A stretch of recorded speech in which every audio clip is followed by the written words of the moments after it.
G'day you mob, and welcome to this episode of Aussie English, the number one podcast for anyone and everyone wanting to learn Australian English with a fair dose of Aussie history, culture and news and current affairs. So today's interview episode is with author Cassandra Pybus, who has recently released a book called Truganini, Journey Through the Apocalypse. It's a really compelling story about one of Australia's most interesting historical figures, Truganini, who was an Indigenous person from the island of Tasmania and experienced effectively the extermination of her people. She lived through the apocalypse. So I really recommend that you get this book, guys, and I hope that you enjoy today's interview where I chat with Cassandra about her growing up in Tasmania, what made her decide to write the book, and then broadly the story of Truganini and what she experienced. Let's get into it.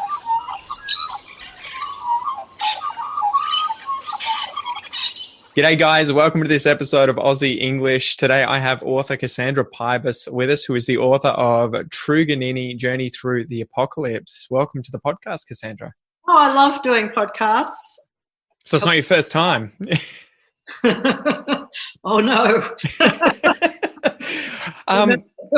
So I just worked my way through Truganini, and I thought to start with, can you tell me about your sort of story, your history growing up in Tasmania, because that's obviously connected to the book?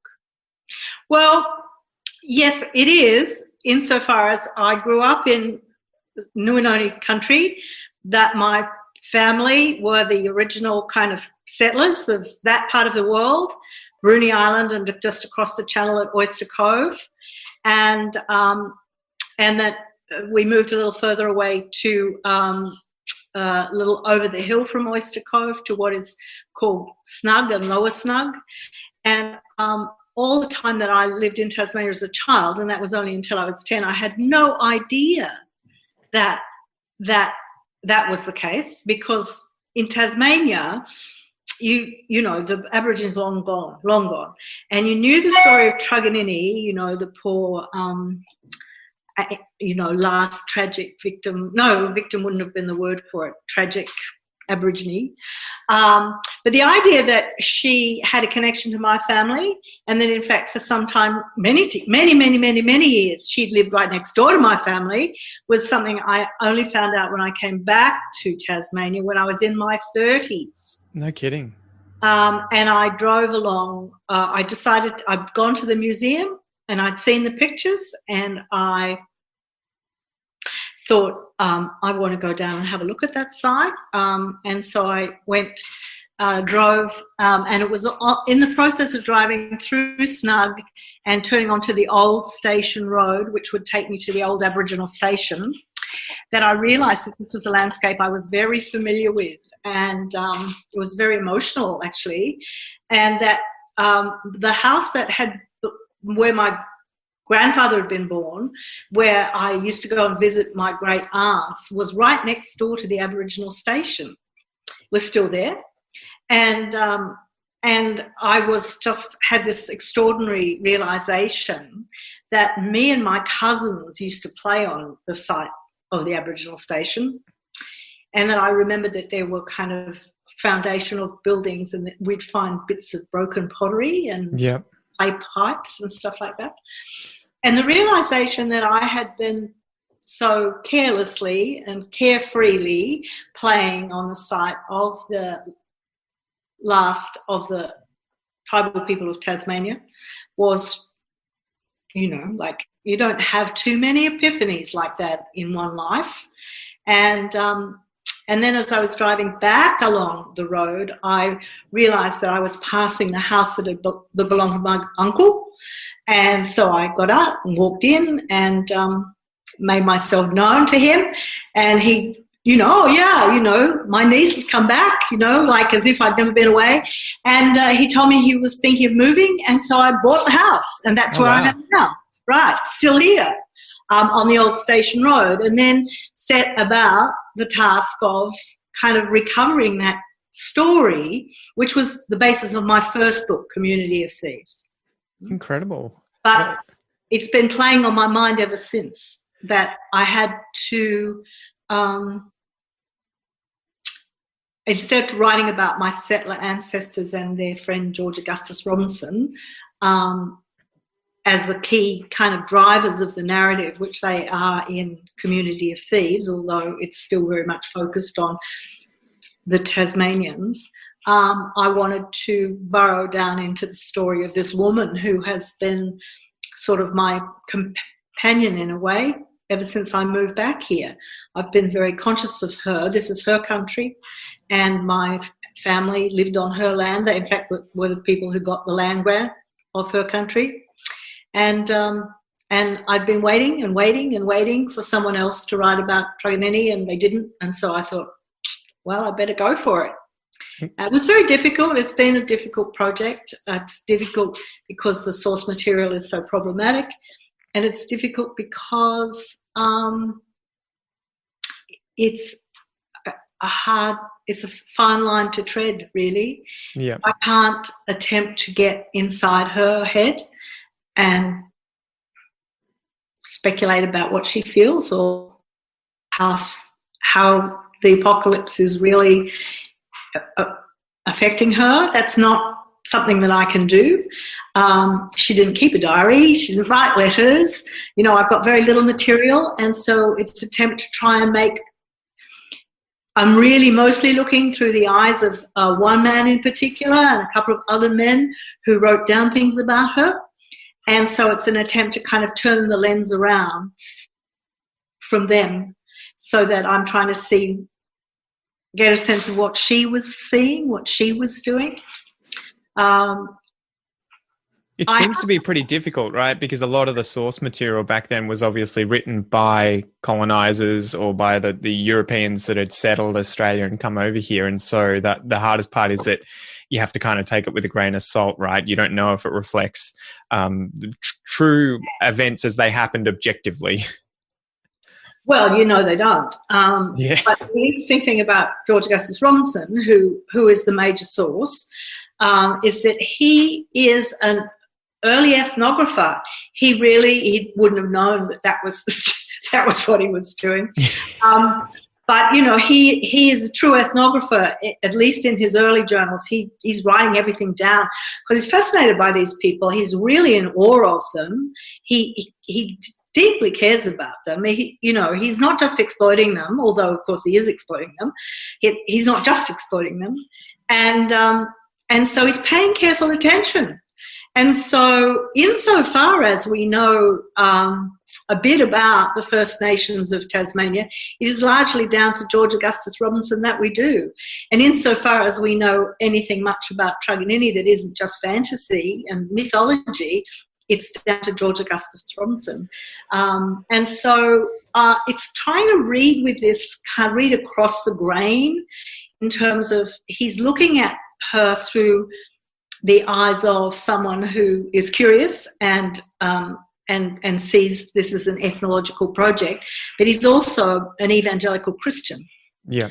And so trying to tease out, that and read across the grain in that he constantly wants to see them as children who are dependent on him as their good father. And so if they do things that frustrate him, which they invariably do, he's going to see that as childlike and childlike superstition or childlike foolishness. He can't bring himself to see that they're actually playing him and that what they're doing is spending an awful lot of time in the wilderness to find these other people whom they're often related to, and they could find, and indeed when they have to, they do find them pretty smartly, because that's the way they can continue to live. I'm going to have to do something about the light here. That's the way they continue to live in their traditional way. And the good thing about George Augustus Robinson is he loves being out there in the bush with them. He just loves it. And so, he doesn't try and turn them into something else. Yeah. Once they're out in the bush, he lets them go around with no clothes on and have ceremonies every night and hunt and basically live the way. And he joins in. he joined in. So to give a bit of context before we get really into the meat of it, can you give us a bit of a sort of whirlwind tour of what Tasmania was at the time of Truganini's birth? What Tasmania was she born into? Well, she was born into the penal colony, had been established about, that's not going to work either. The penal colony, I just have to put up with the sun on my face. You're all good, keep going. The penal colony of Tasmania was established in 1804, and she was born around 1812. And in that time, it was largely concentrated around the Derwent Estuary, across the water from Bruny Island, and up into the Midlands. And it was largely convicts and the people who were guarding them, and some people who had been lured out from England with the offer of free land. And that was where my ancestors came into play, but that was still 10 years later.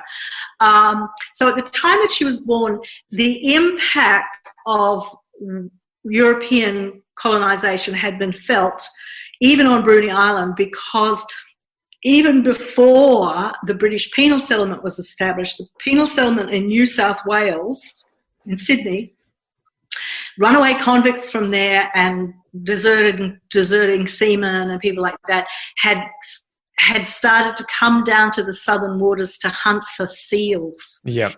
And in order to hunt for seals, they wanted to have women. And so they were stopping all the way down the east coast, but particularly on Bruny Island, to steal the women.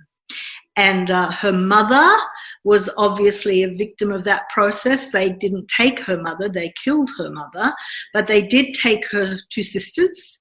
And she was pretty lucky that they didn't get her, because by the time she would have been about the right age, the sealers were concentrated in the Bass Strait Islands. There's a horrific story, isn't there, of her being captured by the whalers with a handful of men, or is that not true? I see no evidence for it. If that had been a true story, Robinson would have known about it.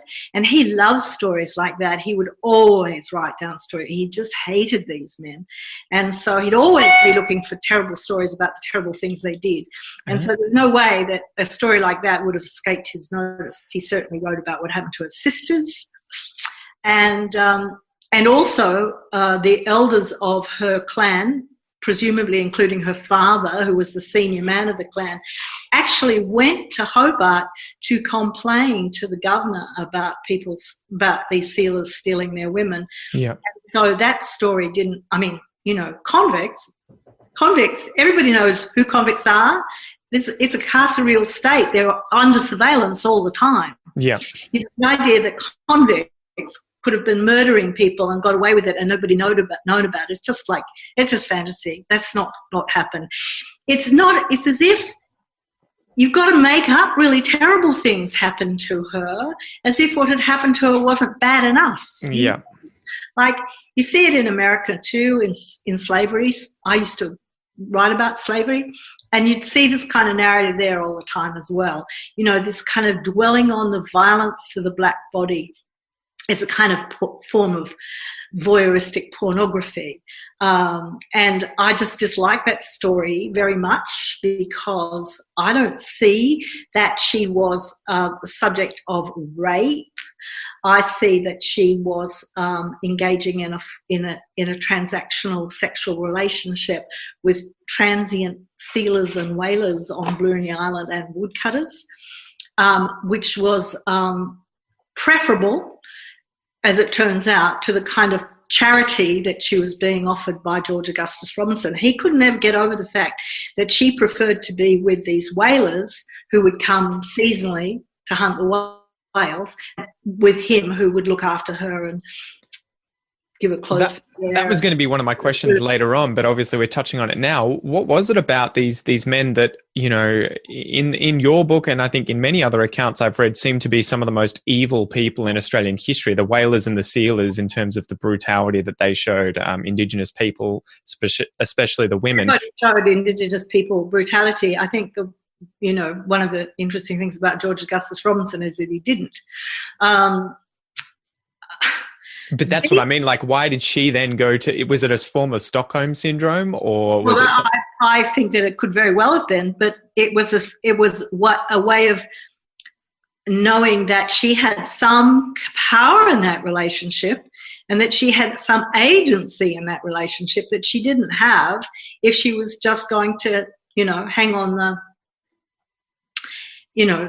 father. He made her call him father. The good father who would be, who really disapproved of her being naked and always wanted to dress her in dresses that went down to her ankle, that were made from coarse woolen blankets, And not unsurprisingly, she didn't want to wear them because she spent an awful lot of time in the water. She was an outstanding swimmer and diver, and basically she didn't actually want to have to go swimming in a blanket. That might be a little bit of a hindrance. She like everybody else of her people was addicted to tea and sugar and white flour. Yeah. And she could get that from the whalers without having to, go to church or listen to being preached to. And it isn't necessarily the case that the transaction was any more brutal than any other kind of transaction she might have been having. There's plenty of evidence that Aboriginal men beat their wives too. Yeah.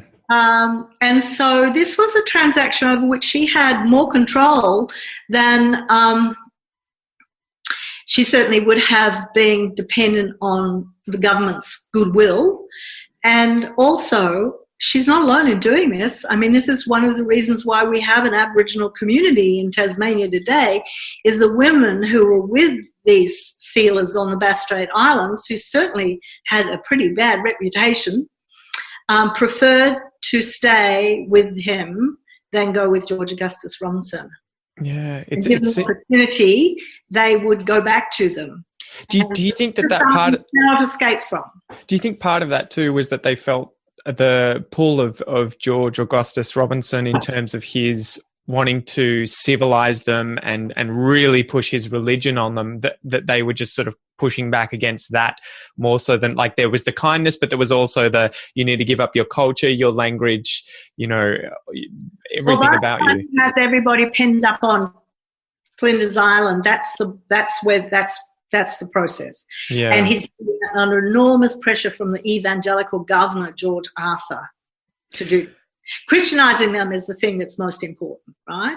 And that's why he concedes that they have to be taken away from the mainland. Yeah. Because he knows he's got to break their connection to country in order to turn them into God's children. And he believes that God will save them. And, of course, it's a terrible blow to him that they die. He doesn't expect that to happen. Wow. Yeah, that felt like, I really thought of the road to hell is paved with good intentions, right? So the whole time, if you want to tell the story a bit about, Robinson had a sort of agreement with the government, right, to round up as many Indigenous people as possible and take them off to Flinders Island, because they were trying to remove them from the land because they were bringing land values down, right? Well, because they would come on to, for example, my family's property on Bruny Island. For the brief time before they all died of influenza, except for Truganini and Mulready, they would wander across my family's land. Well, not so much hunting, because there wasn't too much game left on the north part of the island, but certainly, looking for tea and sugar and flour and, things like that, which the settlers would give them.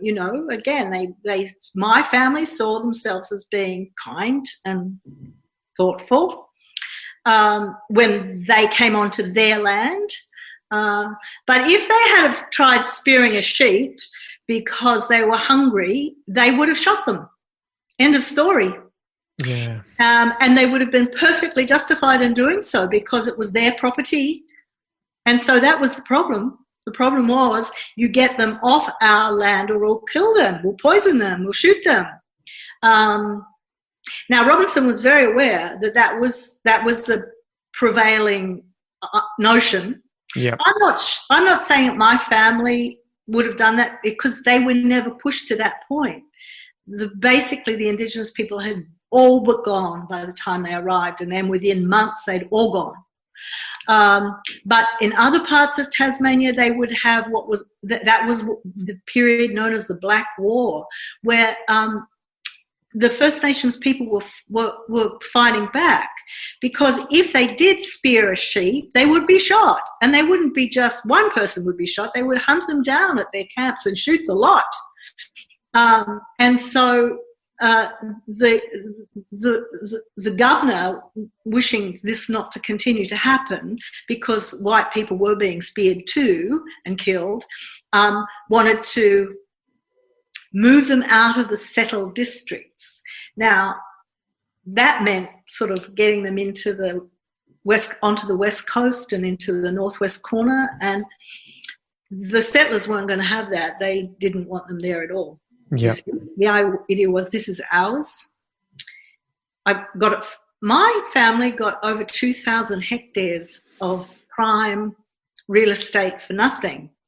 And there are still big families in Tasmania who still live on these huge pastoral estates that they got for nothing. Yeah. And instantly turned into, this is my property, this is my sheep, you spare my sheep. Killing an animal was, a capital crime. You spare my sheep, I'll shoot you. Was that the same for non-Indigenous you. people? Was that the same for non-Indigenous people too? If they had come onto your property and destroyed your animals or any of your property, you'd shoot them too, or at least? Well, probably wouldn't shoot them. You'd probably call the military to come and get them, or whatever.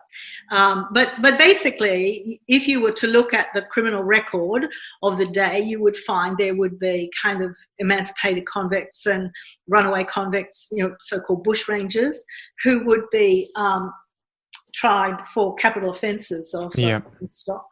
Yeah. Far out. And so Robinson ends up... What a nice time. I know. Well, that's it. It seems like one of these horrifying times, which is obviously why you've titled the book, Journey Through the Apocalypse, because she's gone from one side of growing up in almost, the environment that it would have been prior to colonisation to the complete opposite end of it, right? Parts, with the part of where she's born on with Research Bay, which is part of Truganini country on the other side of the Don Trocastro Channel, and the southern island of Bruni, which was never settled until quite late in the 19th century, except for the sealers, the whalers who would come there to Adventure Bay every whaling season. She was still, until she was in her late teens, she was still able to live a pretty traditional life. Yep. And there was still enough of her clan to have, the sort of key family members around her and stuff like that. But then there was an influenza epidemic that hit. There probably had been several epidemics before. It's a great time to be talking about this now, because people are beginning to understand what viruses do. Yeah. If you've never encountered them before. And so there were a number of viruses, but the influenza, the flu virus, seemed to be the one that did the most damage. And so they would just go through the clans just the way COVID is going through people who have no access to any kind of protection or medical help or anything. Well, that seems to be one of the tragic things, right? After colonisation, a lot of the Indigenous people probably never saw any Westerners before they were dropping dead of their diseases, because it was just travelling so fast through the populations. And smallpox did the same thing in the United States to the Native American population. So that by the time white adventurers got across the plains, they found the Indian villages were just completely deserted and everybody had died. Yeah. And now the interesting thing is that on the west coast, where Robinson goes with the people, with Truganini and Muridi and some other clansmen who've been kind of captured during the Black War, the people there are still not affected by white people's viruses. They're still very healthy and still got children and women and, and the West Coast still is not of much interest to anybody. They could have Why been is allowed, that? oh, it's just so inhospitable. And you couldn't possibly farm there.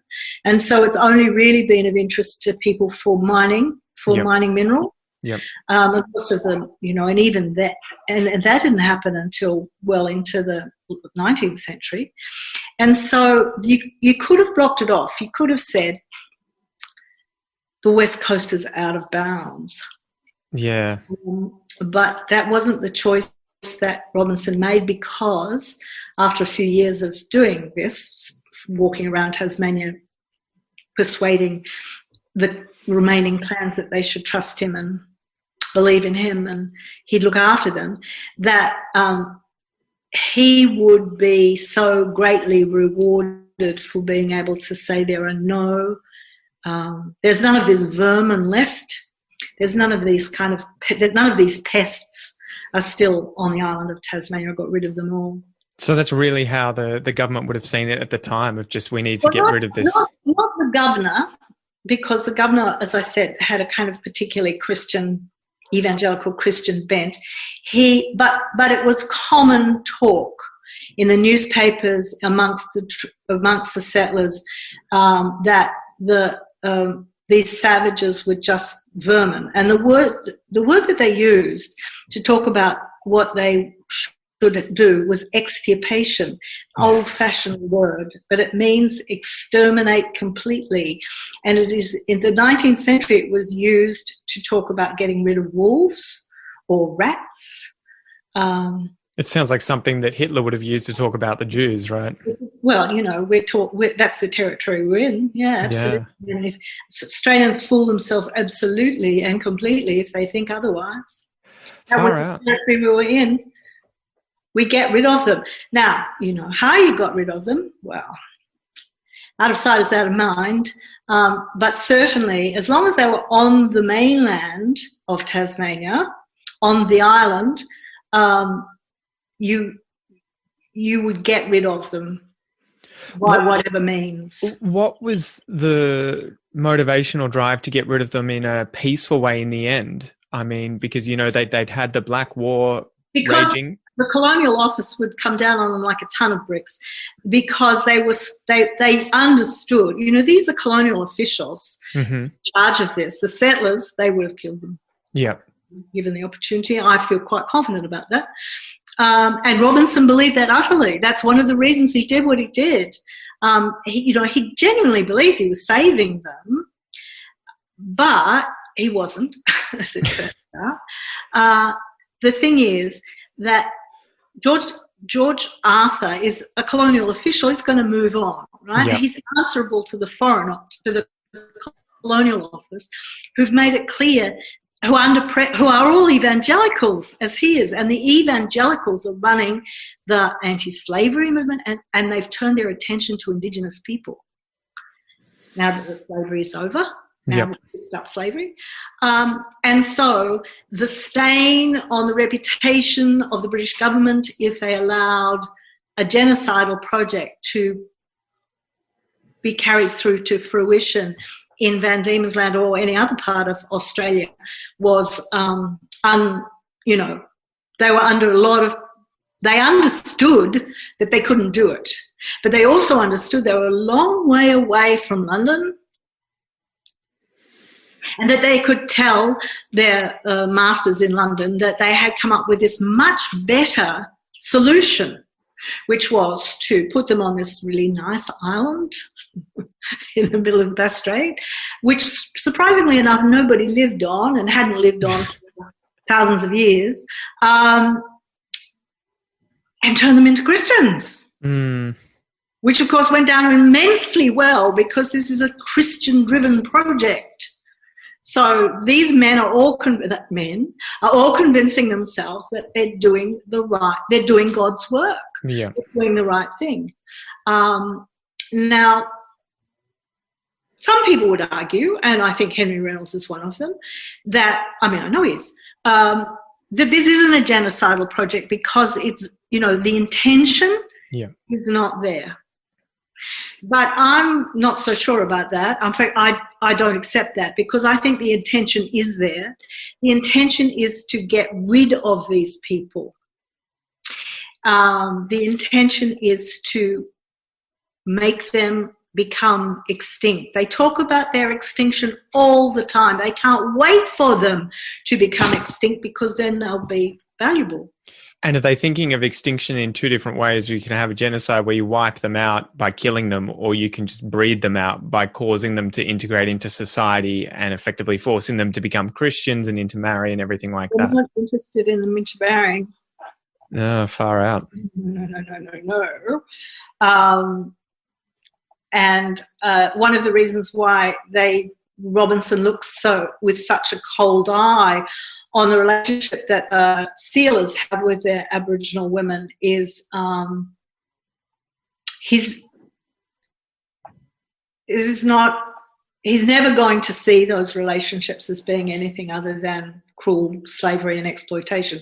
They are, of course, but they're more than that. Yeah, well, obviously some of them ended up having relationships for the rest of their lives and having families, and that leading on to the current generations. That's right. And I mean, the fact is that the women vote with their feet in this matter. Yeah. And you can't really escape that.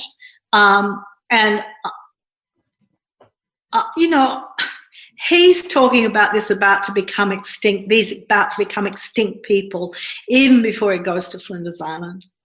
This is about the time that he can see that his journals are going to be made into a book that will be read throughout the empire as an account of the extinct people of Tasmania. And why is that important? Because these people are seen to be unique. So a book about the extinct, unique race of people. That's the hardest. Between Neanderthal men and humans, or whatever other fantasy they had about them. But don't you worry, he's starting in his journal to talk about the about to become extinct people. So at what point did they think they weren't going to become extinct? I don't think they ever did. It was a matter of maybe they can just die.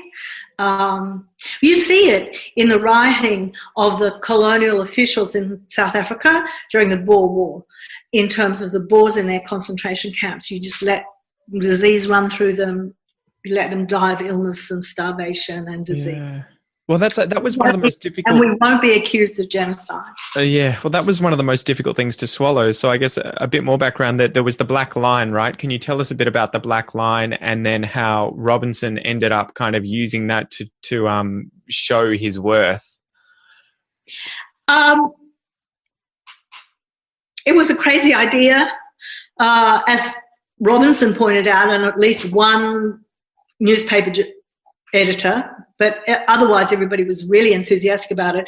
And it was this idea that every able-bodied man, be they convicts, members of the military, or settlers, armed, of course, as everybody was, would form this pincer movement, moving from the north-south and from the south-north, and driving the remaining Aboriginal people between them, and then forcing them onto the peninsula where Port Arthur now is. And then what would you do with them then? Well, then you would put them in a ship and take them away somewhere. But of course it was pointed out to them, these are people who've lived on this island they didn't know they'd lived there for 40,000 years, but let's say they'd been there for a long time. Yeah. And that they moved over it, they were nomadic people.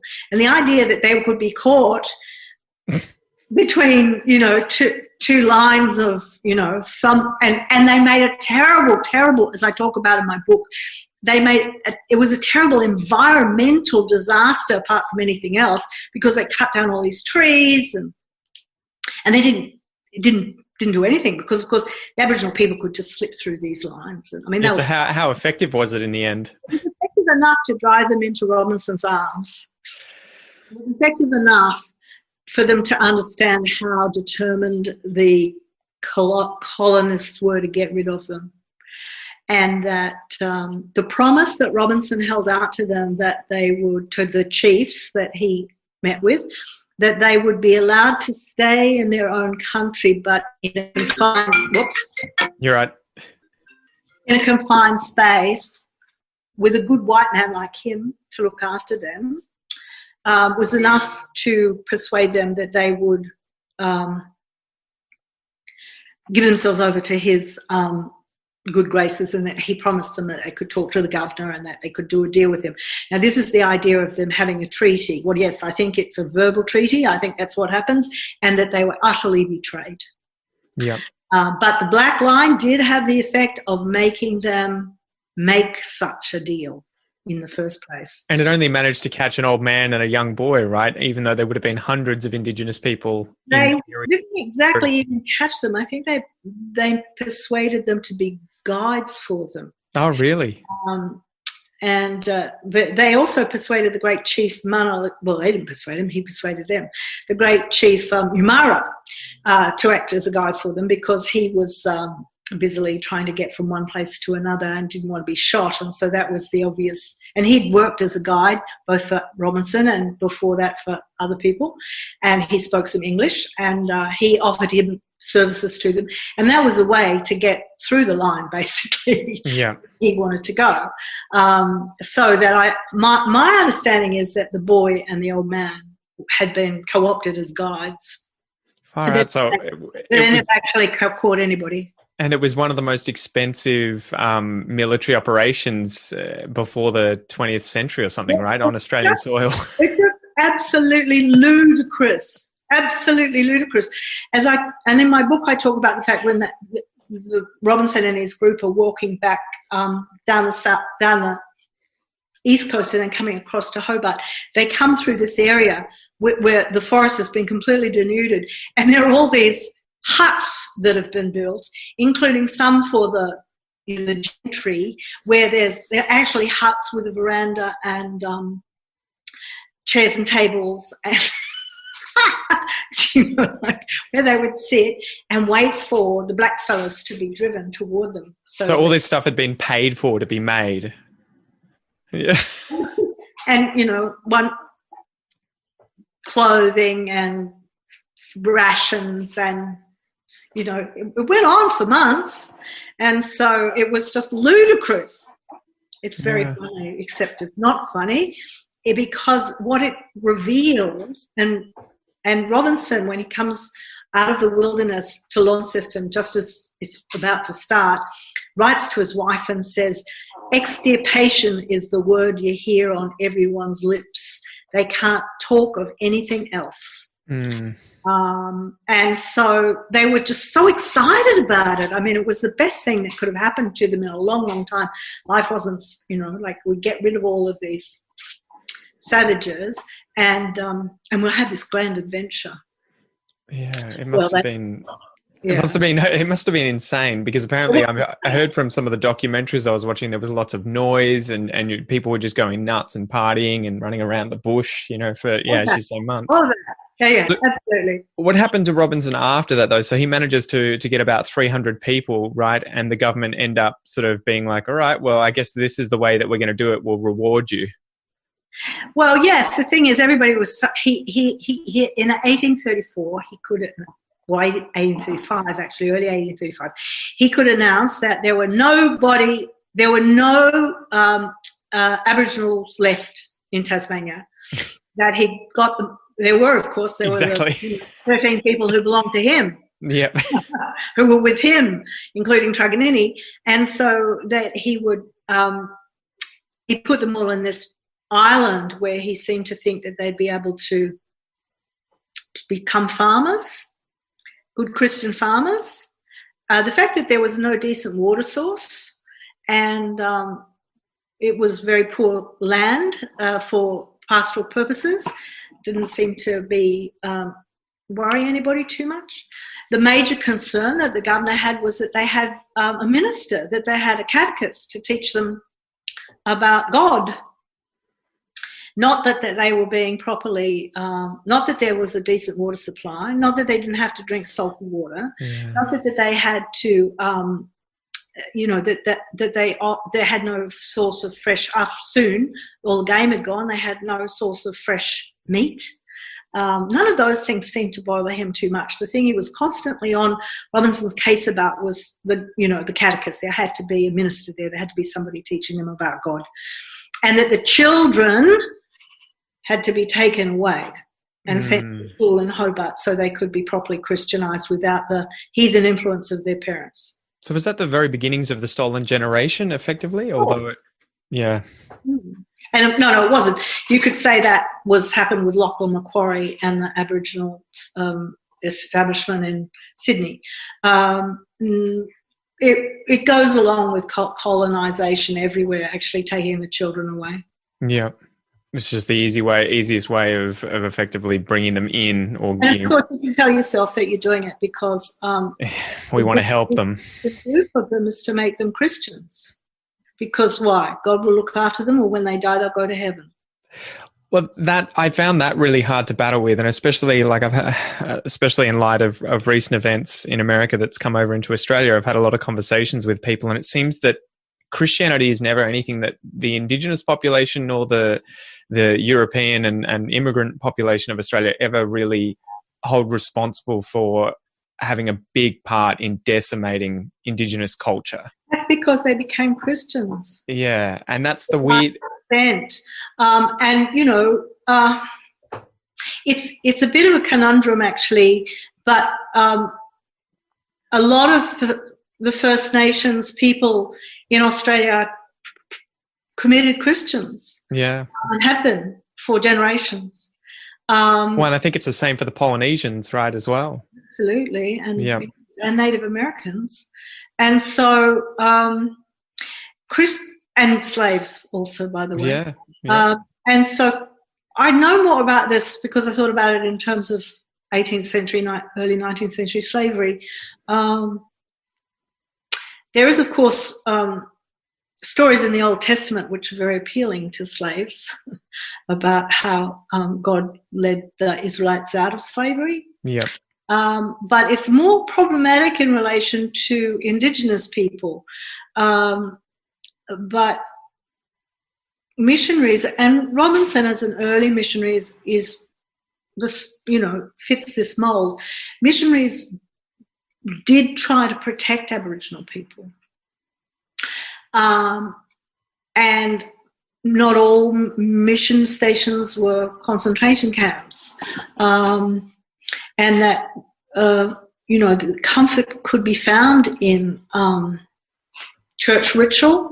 Singing is something that the Tasmanians took to. They like to sing hymns.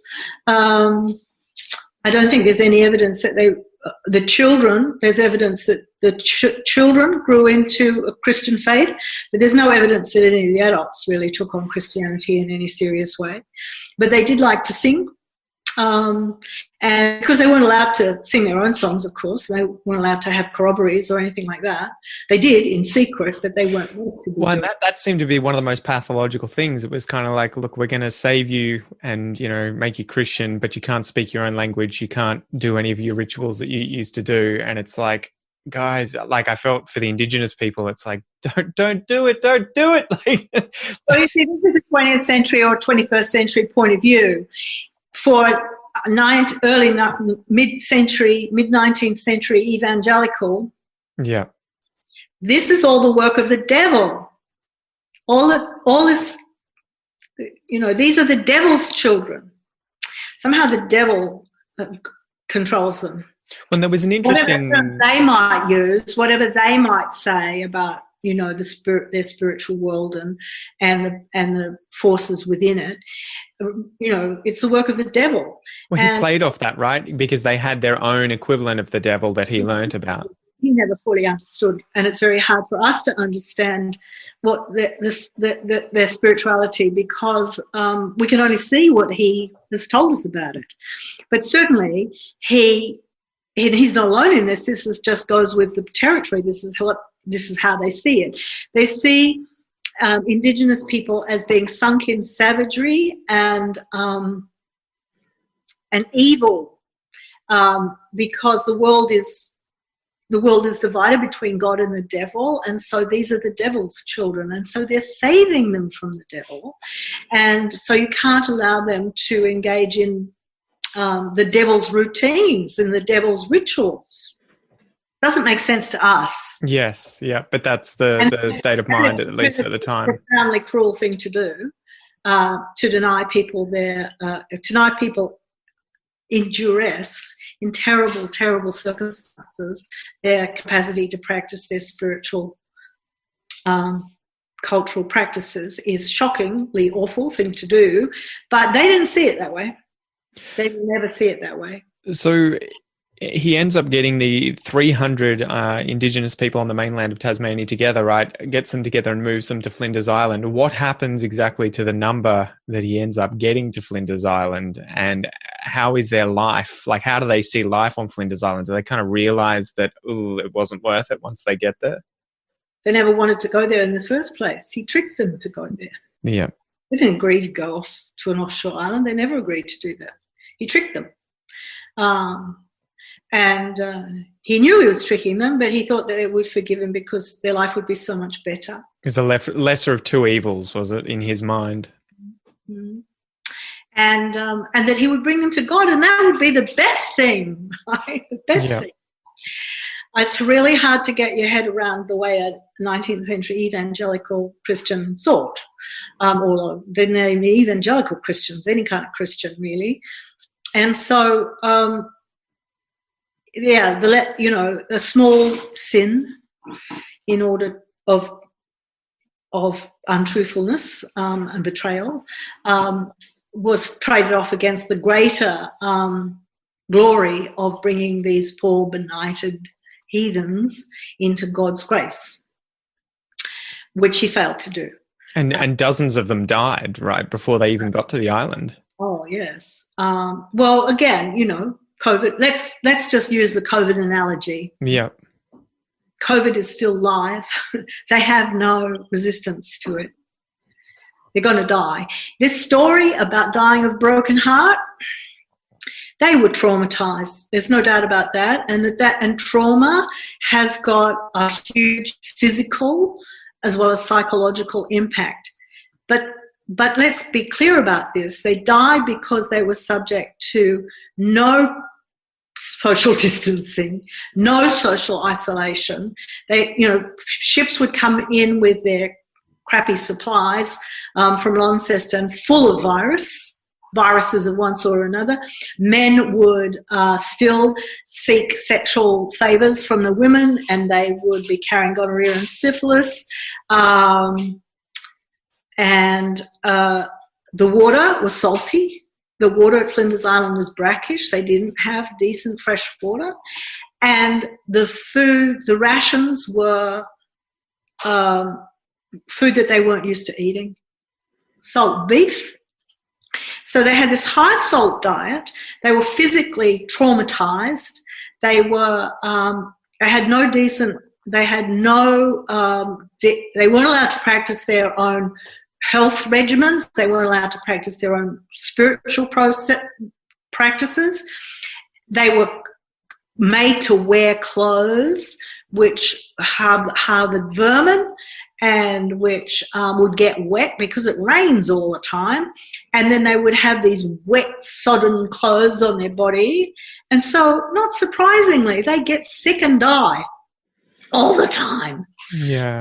And so it was very convenient also for later generations to talk about how they died of broken heart. Now, you wouldn't actually say that about people who were, for example, in the concentration camps that the Boers set up either for Native Americans. You wouldn't say that about the Sioux, and you wouldn't say that about the Boers, and it's no point in saying it about the Tasmanians either. Yes, they were very traumatized. They wanted to go back to their own country, but they didn't die of homesickness. Truganini kind of shows the amount of strength that they had, right? Because that's what is so interesting. It's not because of this notion about her being the last, because she's not, and that is no interest to me.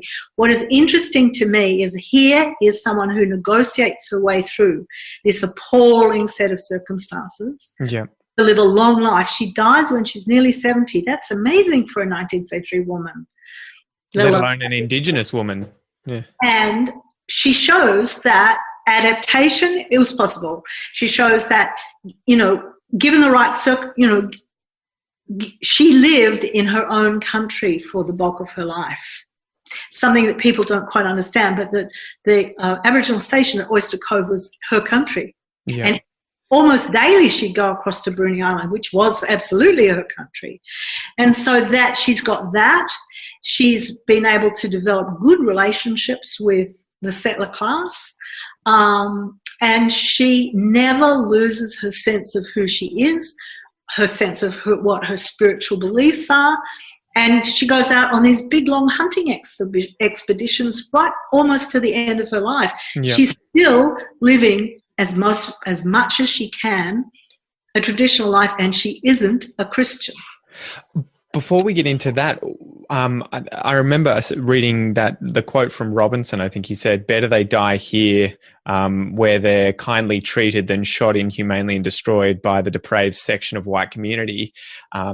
Was that section of the white community? They're the only ones doing it. You understand? Wouldn't be coming from the governor or anything like that. Well, and that's what I was wondering. When reading that, did you see that? Did you feel like it was almost a worse end for many of them, because it seemed like it entailed so much more suffering ultimately, of being, taken out of your country, having effectively your culture and language erased, being moved around, watching all of your friends and family die of illnesses. Well, this is certainly how I feel about the people from the West Coast who did die, very suddenly and very severely, and didn't get the chance to negotiate another kind of path the way the people who were with Robinson did. It was all very sudden for them. And the counterfactual here is not helpful.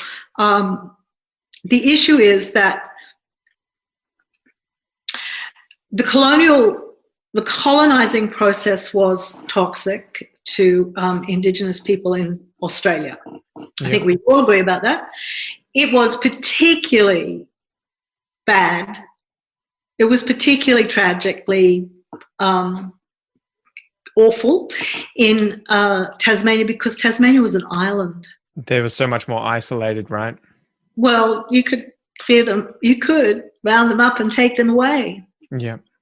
It would be, you could just keep driving them to the edges everywhere else. When Truganini goes to Victoria with Robinson, it's quite apparent that the situation there is much worse than it was in Tasmania for the Indigenous people. But they are able to drive them further and further and further out, where, of course, massacres aren't getting too much attention. So before we get into that, what happened there? They were on Flinders Island. We had a lot of people dying. He wanted to get off Flinders Island as fast as he could. He realised, right? He wanted to be the person who was responsible for the demise of that. It was one thing to write a book about it and get famous for it, but he didn't want oversee it. The person who made it happen. And so he lobbied to get this job in what was then known as New Holland, which was the rest of Australia that wasn't New South Wales.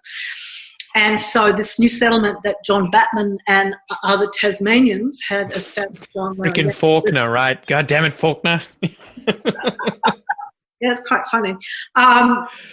He lobbied the governor, who lobbied the British government to make this appointment as the protector of Aborigines. Now, do you think he realised the irony there? Well, no, that's how he sees himself. So this is coming from London, yes? And so you know how well that would have been received and how much lip service they were prepared to give it. And so, of course, Port Phillip was largely full of Tasmanian settlers who've gone across to the Bass Strait. And I didn't realise that until reading up on it, that you guys colonised us, right? Like, we're Tasmanians. Like, I live in Melbourne. So a lot of people from England, lots and lots of people came from England and Scotland. A lot of people from Scotland, as you know. But the thing is, Robinson just had an uphill battle. He'd taken his closest associates to Victoria with him, although the governor said he couldn't. He did it anyway because he couldn't bear the idea of leaving them behind to die.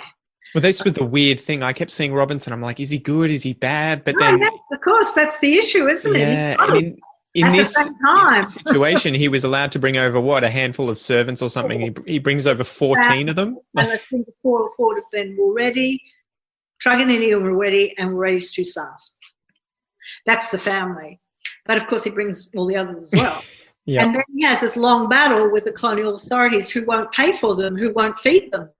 He says, you have to look after them. Well, he's not having that because they're supposed to make money for him, not the other way around.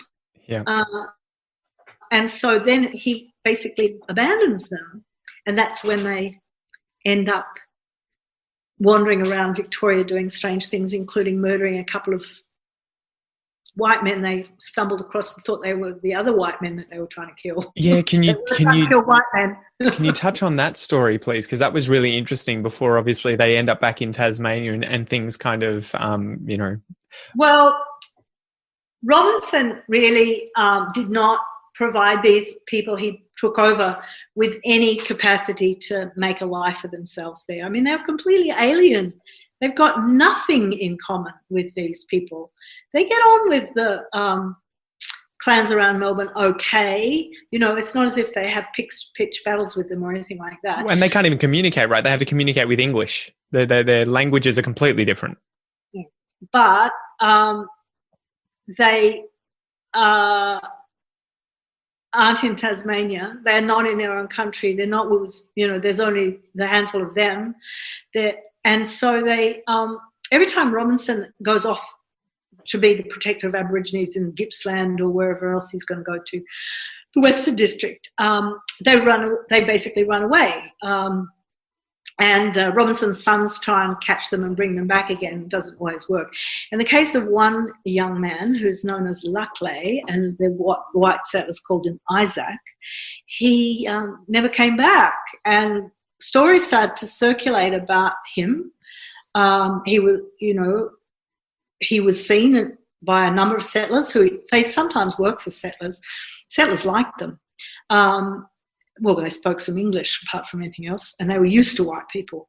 And then suddenly he was gone, disappeared. And he was last seen, so the story seemed to circulate, in the company of a white settler right down at the very tip of Western Port, down near Phillip Island. And so at the end of 1840, get my dates right here, Truganini and her new husband, Malbohina, she'd got rid of already by then, Pive, otherwise known as Tunaminaway, that's how he's often known in Victoria, and his wife, and Matilda, who was Luckley's wife, set out to look for him a year after he had disappeared. And they were looking for the white settler he was last seen with down at the far end of Western Port. When they get down to the far end of Western Port, there is a white settler down there. His name is William Watson. And they obviously decide that he has killed the rumour is that he actually had killed Luckley. Well, that's not surprising. Squatters were doing that all the time, poisoning, shooting. And so they kind of try and kill Watson and don't succeed. And they burn his hut down and steal things from him and go ranging around for quite some time, being followed by a posse and being shot at and then disappearing. Great story, really. And because this country that they're in down there, there's no Aboriginal people there. This is kind of empty country, and I think to a certain extent that's why they're there. But then they see these two men in the sand dunes. They know they're being hunted by William Watson and his son-in-law, and they figure that's them, and they shoot them. And of course it's not them. It's just a couple of hapless whalers coming back from the whaling station. And then, so then there's all this hysteria about these Tasmanians on the warpath in Western Port, and for months to catch them. And when they are eventually caught, they don't really make any bones about it. They just say, "We didn't mean to shoot them. We didn't mean to kill them. That was a mistake. They don't say, you know, We didn't do it. we didn't do it. And they don't say, we want to kill all white people because of what they've done to us. They didn't say anything like that. I mean, that story has grown up around them. It's, you know, it was a tragedy waiting to happen. It was a tragic mistake. It was a mistake on mistakes because it happened that Laclay wasn't killed by anybody. He actually sailed off in a boat that went to New Zealand.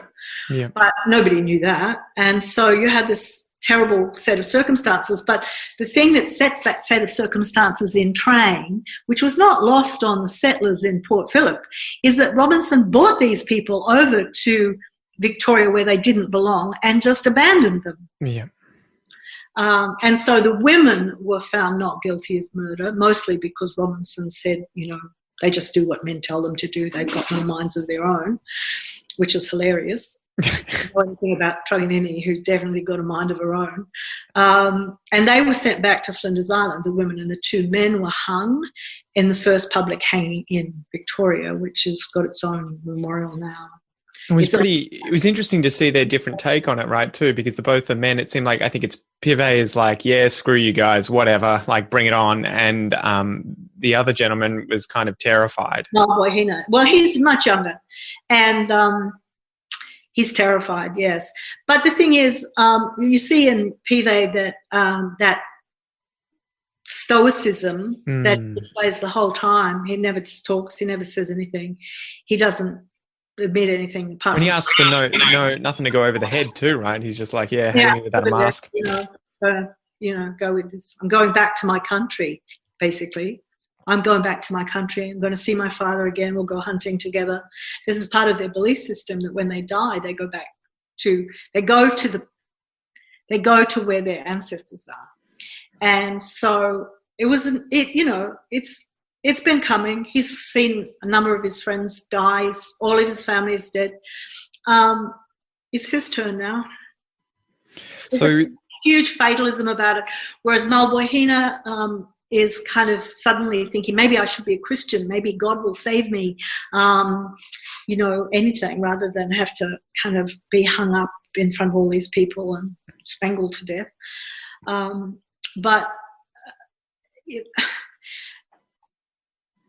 How do you think Robinson went through that period as well? It's very tragic. It's tragic because they're wonderful young men, both of them. And but there's no point in trying to make heroes of them or say that they've been framed or they, it's a terrible miscarriage of justice. You get hung for stealing a cow or horse. They admitted to trying to kill William Watson and his son-in-law and killing two other people who they thought were William Watson and his son-in-law, and that their reason for killing Watson was because they'd been told that he'd killed their friend Laclay, but actually hadn't, because he wasn't even there when Laclay came through. And so it was just a series of mishaps, really. But the real mishap was that they were there in the first place, that they'd been taken there and then, left to their own devices. Well, those were their own devices, as it turns out. So what was Robinson thinking, do you think, at this time? Was he starting to realise the sort of effect of his decisions, or he was just still totally oblivious? I don't want to have anything to do with them. Wow. So he he's just like wants to wash his hands of them. Definitely not Truganini. He was furious with her because she had left he'd engineered the marriage between Truganini and Mulready because it suited his purposes, to have her with this powerful man who had a lot of usefulness to him. And she never really was settled in that relationship. She was always having relationships with other men. And then eventually in Victoria, she just leaves him and goes off with the man closer to her own age and who she's known since he was like 16 years old. And so, as I say in my book, it was kind of inevitable that those two would end up together, but it was a very short-lived relationship because he was hung a year later. But nevertheless, Robinson was furious with her and saw that as, terrible kind of betrayal of him. He saw her as betraying him. This is really interesting kind of thing. And basically he erases her. He never speaks of her again. Yeah. From the time that she runs off with Malbohina, he never refers to her. She's been all over his journals. She's there all the time. Suddenly she's gone. She's nothing. She's nothing to him, as apparently Joe Biden said to some woman he was supposed to have. So anyway, they end up getting taken back to Tasmania and end up in Oyster Bay, right? And effectively getting whittled down by disease over the future decades, right?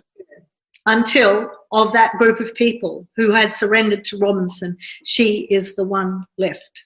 Yeah. And so what can you talk about what was going on with the remains of Indigenous people at the time being removed and given to museums, and the kind of fear that she and some of the others had at the ends of their lives? Well, yeah. One of the most prominent statues in Hobart, in Franklin Square, is the two prominent statues either end of Franklin Square is the statue of Sir John Franklin, who was the governor who came after George Arthur, and at the other end of it is William Crowther, who was the premier for a while. Now, both of these people are implicated in the stealing of Aboriginal remains. And when you say I'll tell you something about Tasmania in the start now. So by the time it's become apparent that they're going to die out, that they're going to become extinct, this unique race of people, they become of scientific interest. Their skulls have become of scientific interest. So while Robinson is on Flinders Island, he's attending autopsies, supposedly to find out what the Aborigines died of, but basically he decapitates several bodies, and he gives the Franklins skulls. They asked for skulls, and he gives them skulls for their collection. Not very Christian. Well, it's illegal apart from anything else. I mean, at that time it's illegal to do this, but of course, and immoral, but they do it because it's scientific, yeah? And the Franklins already got skulls because other people who work for them have been supplying them with skulls. So quite early on, the Franklins, who then establish a scientific organisation that gets to be called the Royal Society of Tasmania, are very interested in science. And so the Royal Society of Tasmania continues this tradition of sourcing Aboriginal remains, and one of the prominent members of that society is Joseph Milligan, who is also in charge of Flinders Island, and then becomes in charge of Oyster Cove. So he's basically got Aboriginal bodies on tap. And then there is the colonial surgeon, William Crowther, who's the other statue in Franklin Square. And he owns the property, he, along with my ancestor, jointly owns the property adjacent to the Aboriginal station. And he hovers around trying to get the bodies, because he's getting letters from museums in England to say, can you give us skulls at first and then full skeletons. And so when he tries to see if he can dig up some of the graves at Oyster Cove, but he's informed that the people who are living there would be upset. You reckon? Yeah. But the interesting thing is that unbeknownst to William Crowther, people are already digging up those graves, and people are already upset about it, but that quite a few of the bodies have already been taken. And then when the last Aboriginal male dies in Hobart, because he's a whaler and he's come off a whaling ship, that's William Lanny, William Crowther gets him into the hospital and steals his head. With switches in a skull, right? Like, Put another skull inside it so they won't know that if somebody opens the coffin before he's buried, they'll think that he's still intact. mm-hmm. And then the Royal Society finds out about this and is furious, and so they come into the death house in the hospital and take his hands and feet.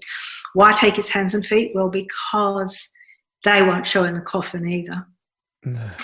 And then there's the captain of the whaling ship pays for quite a big funeral, and there's a proper funeral, and they do take the lid off the coffin, and they do look, and he looks to be intact, and they put him in the ground, and then they come back later that night and dig him up and take him back to the hospital and boil down the bones and take the rest of the body. But they never manage to, that's the Royal Society, they don't manage to get their hands on the head. Because it goes on for ages to try and find William Laney's head. I could keep on, from then on, everybody. It happens to everybody. From then on. I mean, people don't understand that. And this is being done not by, these lower ex-convicts. This is being done by governors, Franklin, Denison, Duquesne. They've all got skulls. By the colonial surgeons, they've all got skull collections. By the two men who were charged with looking after the Aboriginal people, Joseph Milligan and George they go back to England with large skull collections. I just can't imagine what would have been going through Truganini's mind, right, at the time, knowing that these people who are apparently taking care of you, and they're effectively vultures hovering over you, waiting for you to die to steal parts of your body. Recorded as saying to somebody, I don't often believe things that she was recorded as saying years after she died, but this man did have a close relationship with her because he used to row her across to Bruny Island. He was the minister at Oyster Cove, at the settlement of Oyster Cove, as opposed to the Aboriginal station. Was this the guy she was hunting with and going on expeditions with? Yeah, he used to take her hunting and fishing and things. And she's out in the boat with him, and she makes him stop in the middle of the Doncaster Channel, and she says, it's not long after William Laney's died, and she wouldn't have known about what had happened to William Laney's body because it hadn't become public really? a bit later. He seems to think this is within days, if not the day after William Laney died. But certainly she says, they're all dead now and I'm the only one left. And the people in Hobart have got their heads, not heads. And now they want my head. And when I die, you have to bury me here. Promise me it's the deepest place. Bury me here. Promise me. Promise me. And what happened? She also said to, this may or may not be true, to the doctor who was attending her, that she wanted to be buried behind the mountain. Well, behind the mountain was Bruny Island. Or, away. She was terrified that they were going to take her body, and they did. She had every right to be terrified, and then for a long time they had it on display where we could all go. Well, I didn't see it. But Tim Bowden, who was about 8 or 9 years older than me, he saw it, and he had nightmares about seeing this skeleton in the museum, apparently. But I saw the cast of the skeleton that was in the Museum of Melbourne until maybe 1970. Yep. And so the central exhibit still in the Museum of Melbourne is the skull of Tyrannosaurus Rex. And what people don't know is that skull was traded for the cast of Truganini's body. Really? Because I was there. I did my master's and PhD at Museum Victoria, which was the old Melbourne Museum, and obviously walked past that quite a bit. They had casts of other Aboriginal skulls, and they had death masks as well as having the cast of Truganini's skeleton. They have returned that material to the Tasmanian Aboriginal Centre, but basically they're still very kind of closed about the information about who was trading and with whom.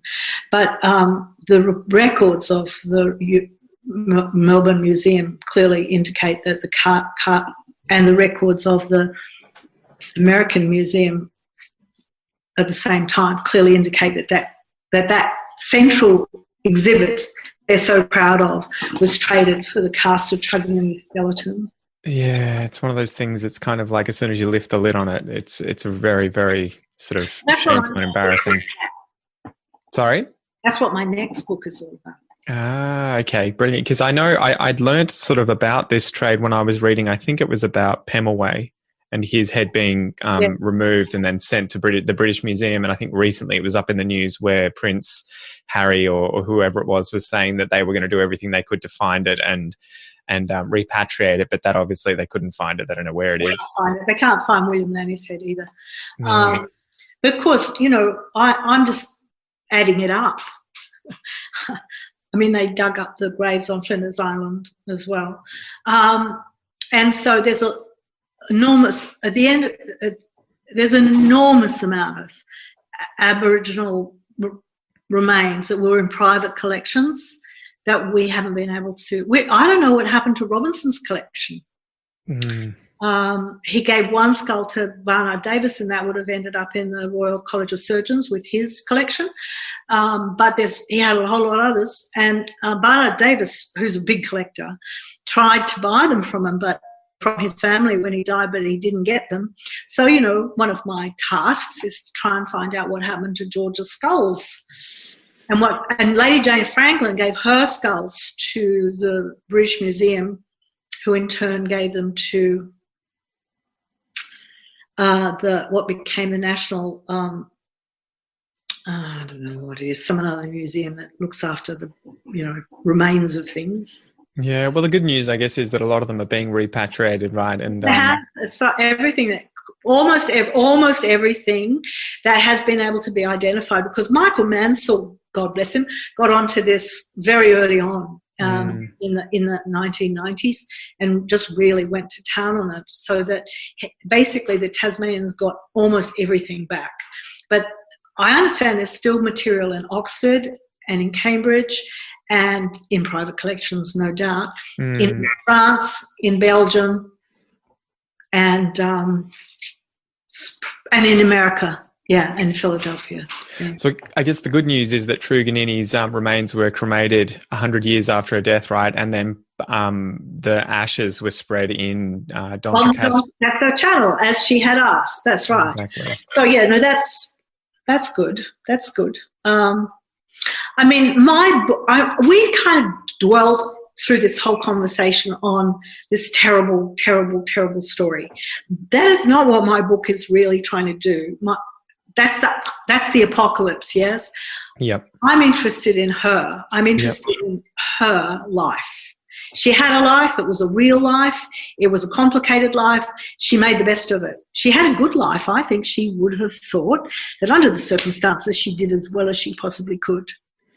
And she's very admirable. And the idea of seeing her as a tragic victim is to completely understand her. That was sort of my last question, I guess, to finish up. It was kind of like, what can Australian people, whether Indigenous or not, learn from the story of Truganini and the kind of person that she really was?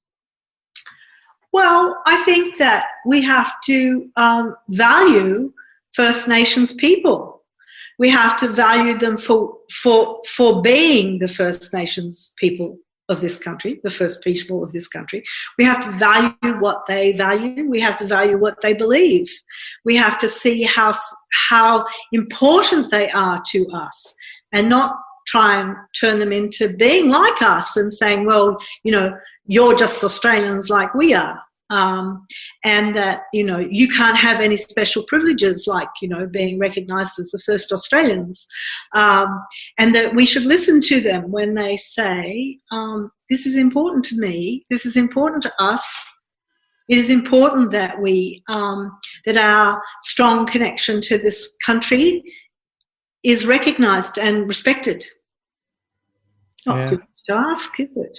That's it. I think you nailed it. I did really enjoy the book, and I was really amazed at seeing just how much of a strong figure she was in such a time of tragedy, but that she kind of did take the, how would you say, that the cart by the reins and seemed to be in control up until the very end. Right up until the very end. I know, it's great, isn't it? Yeah, she's terrific. She's terrific. I really wish I knew more about her, and I'd love to see. I'd love to see a kind of film about her, where an Indigenous creator could take the step that I didn't feel that I could take into making her, inhabiting her. You know, Yes. an Indigenous actress. And an Indigenous writer and filmmaker could do a wonderful thing with this story, I think. Definitely. So, where can people find out more about Truganini and the journey through the apocalypse? In the bookshop. Yeah. Any good bookshop near you, right? Any good book? Yes, I think so. It seems to be selling very well. It seems to have a big distribution. A lot of even small bookshops have it. So it should be easy enough to get, yes. Would people overseas be able to get their hands on it very easily too? Yeah, well, you can get it through, it's going to be released in America through Amazon, I think. Okay, brilliant, yeah. This year. But you know how it goes with books. You can always get books these days. You can certainly get an ebook edition of it if you're overseas.